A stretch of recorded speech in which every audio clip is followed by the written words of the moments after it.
शहनाज, आपसे जानना चाहता हूँ क्योंकि आप जिस पीरियड में रही हैं वो पीरियड सेंसरशिप का ज़माना था, बहुत सख्तियाँ थीं, इवन PFUJ के का नाम भी अखबारों में नहीं छपता था। आपको जिन डिफ़िकल्टीज़ का सामना करना पड़ा और जब भूख हड़ताल वगैरह ये करनी पड़ी, तो फिर आप थोड़ा सा अपना हमारी जो ख़ासतौर पे यंगस्टर्स हैं उनको बताएं। हाँ, वैसे तो मैं बहुत पुराना चावल हूँ, सहाफ़ी देख का। और जब मैंने ज्वाइन किया था तो मेरे एडिटर ने एक बात ये कही थी, महमूद शाह मेरे एडिटर होते थे, कि आप हैं तो खातून लेकिन आपको फील्ड में जाना है। तो मुझसे जैसी जैसी रिपोर्टिंग करवाई गई वो तो उसका मैं तस्करा नहीं कर सकती, लेकिन मैं आपको ये बता दूं कि जब ज़ियाई ज़माने में जर्नलिस्टों की तहरीक चल रही थी तो ये तो मुझे कहा गया था कि मुझे जो मूवमेंट है और हम लोग हंगर स्ट्राइक पे जा रहे हैं तो उसमें मुझे भी हंगर स्ट्राइक करनी होगी। मैंने कहा था ठीक है, लेकिन जो पहला दिन था उसमें मेरा, क्योंकि मैं बहुत जूनियर थी, मुझे प्रोफेशन में आए हुए कोई 1.5-2 साल हुए थे, तो ये तवक्का नहीं थी कि मुझसे इतना बड़ा काम लिया जाएगा, क्योंकि मुझसे बहुत बड़े बड़े लोग बैठे हुए थे। लेकिन मैं बैठी हुई एक रिपोर्ट बना रही थी तो मेरे कोलीग थे अशरफ शाद, उनका फ़ोन आया, शहनाज क्या कर रही हो, क्लब आ जाओ फ़ौरन। मैंने कहा मैं रिपोर्ट कंप्लीट कर रही हूँ। नहीं, तुम्हें आज ना भूख हड़ताल पे बैठना है। मैंने कहा मैंने तो अभी अपने घर पे भी नहीं बताया, अम्मी को भी नहीं पता, मैं कैसे आ सकती हूँ।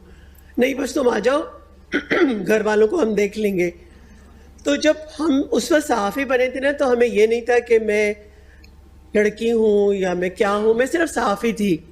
और जैसे सर पे कफन बांध के, क्योंकि हम हंसते हैं अब मैं और महनाज कि हम इस तरह निकलते थे कि जब बन्ना साहब का जलसा होना है तो हम ये सोचे थे कि अगर हम ना पहुंच सके तो शायद वो जो इनकलाब आने वाला है या जो हमने ज़िया के ख़िलाफ़ लड़ाई लड़नी है वो मेरी वजह से कहीं रुकी खड़ी रह जाएगी। लिहाजा मैं ऑफिस से उठी और मैं क्लब आ गई और हम सुबह का नाश्ता करके निकले हुए थे। क्लब आई और वो मामूल की तकरीरें होने के बाद हमें हार फूल पहना के बिठा दिया गया वहाँ पर कुर्बानी का बकरा बना के। अब मैं ये बात एक कहती हूँ, बैठ गई। फिर मेरी एक दोस्त आई, मैंने उससे कहा कि यार मेरे घर तो बता दो, और अम्मी तो परेशान होंगी, अब तो रात के 8 साढ़े 8 बज रहे हैं।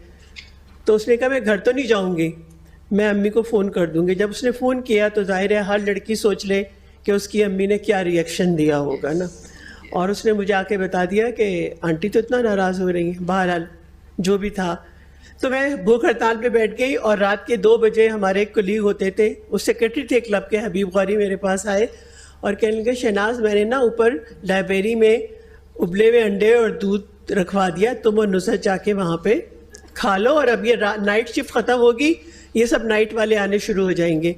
तो मैं और नुसरत चले तो गए। फिर मैंने, हम लोग ना थोड़ा सा कुछ गौरी का ऐसा आउटलुक था तो हमसे जमाती समझते थे, तो वहाँ जाके ऊपर गए। मैंने कहा देखो ये गौरी जो है ना ये थोड़ा जमाती सोच का है और ये हमें फंसाएगा, जब हम भूख हड़ताल पे हैं तो हम अंडे कैसे खाएं, दूध कैसे पिएं। लिहाजा वहाँ बैठे रहे 10 मिनट, और 10 मिनट बाद जो है ना जब नीचे से आवाज़ें आनी शुरू हुई हम नीचे आ गए। सेकेंड डे शुरू हो गया। अब सेकेंड डे भी पूरा दिन हार फूल पढ़ते रहे और हम खुश होते रहे कि हमने तो बहुत बड़ा कारनामा अंजाम दिया है, अखबारों में हमारी तस्वीरें चिप रही हैं, तो हीरो तो हम ही हैं निशान हैदर के। शाम को जो था PMA की एक टीम आई मेडिकल चेकअप करने के लिए, उन्होंने हमारे ब्लड प्रेशर लिए, सब कुछ लिए, और फिर आपस में कुछ बातें की, वो लोग अंदर चले गए। थोड़ी देर बाद मैं और नुसरत उठ के जब अंदर लाउंज में गए तो मुझे देखते उन्होंने कहा तुम क्यों आई उठ के। मैंने कहा क्यों, नहीं तुम हिलो जुलो नहीं, तुम जाके लेट जाओ। और वो कह के चले गए कि अगर इसको ज़रा भी कुछ होना तो उसको फ़ौरन हॉस्पिटल ले जाना। कुछ नहीं, वो रात भी हमने हार फूल पहनते हुए और नारे लगाते हुए गुजार दी। और अगली जब सुबह हुई तो मेरे जो एडिटर थे वो आए, उन्होंने कहा तुम ठीक हो। मैंने कहा हाँ, बस किसी किसी बात लगता है मेरा दिल ना मेरे गले में धड़क रहा है। अच्छा, उन्होंने फ़ौरन एम्बुलेंस बुलाई और मैं परेशान हूँ कि मुझे क्यों बुलाया जा रहा है, और मुझे उन्होंने एम्बुलेंस में चढ़ाया और NICVD पहुँचा दिया। वहाँ जाके पता चला कि मेरा ब्लड प्रेशर शूट कर रहा था और मेरी ब्लड शुगर बहुत डाउन हो रही थी। खैर वो दिन वहाँ पे गुजार के शाम को हम वापस आए, दोबारा से हार फूल पहने। उसी रात फिर फौजियों ने कहूँ या पुलिस वालों ने धावा बोला, लोगों को उठा के